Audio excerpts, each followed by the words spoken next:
Jeanette. I just want to see if I can help this become clearer to you.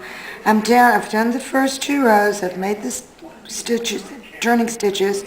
Now we're back at the other end where we started. And I want to try to, I've put a different color on here so we try to make it easier for you to see. Just doing a regular stitch now. You gotta keep it. And then see how far you have to go from here to here? That means you need an increasing stitch. That's too big a stitch because you want these little lumpies to be nice and even. So put your tool into the next stitch just as you were going to do as usual, but bring it over to the last stitch. Go right in there so you've got the right leg of the next stitch, the left leg of the last stitch, and go right through there and make it go through. Complete your stitch as usual. And of course it takes 2 stitches to complete an increase, so the second part of it is going to go right in that same stitch but on the other side of that leg right there. If you can see where you're going right here. So now you have 2 stitches. This one split the two stitches here to make the extra one.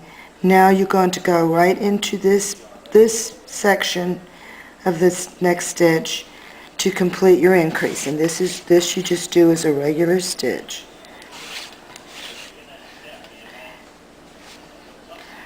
Okay, this one is pretty far, but you very rarely would ever put 2 increases right together. So I'm going to go ahead and do a regular stitch here, but we're pretty sure we're going to need one next. Let's see how far you have to go here.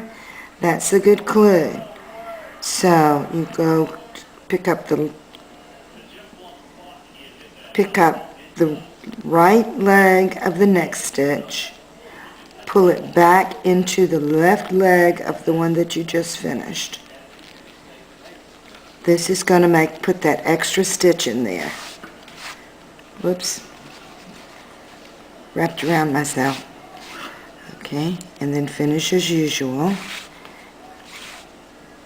Then to complete the increase, you're back in that same stitch, but on the other side of that leg that you used to pull that stitch over.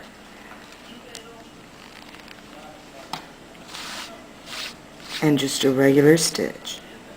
Okay.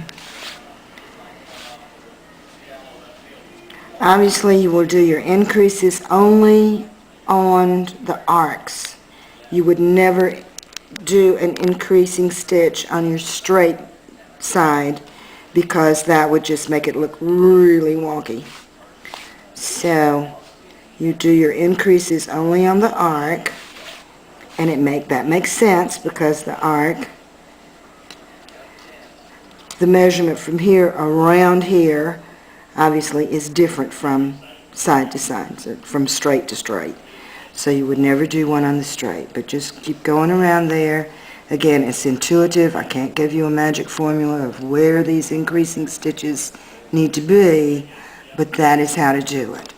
And while I have you here, let me make one more stitch and I'll show you increasing on a rectangle, if I can. And I'm on a straight side now. Now I'm going to do an extra stitch just right around the runner, not into another stitch, but right around the runner. And that's going to pull, that's going to give you the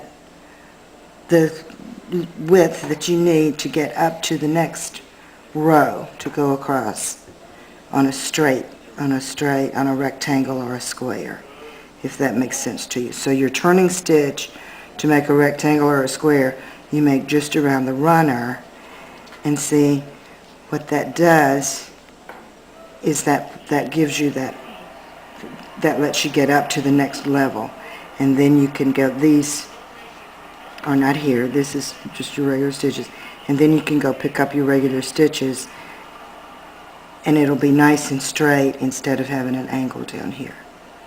Okay? I hope this is clear to you. Thank you for asking all the questions. I appreciate that. I want you to be really happy with this because it's a lot of fun.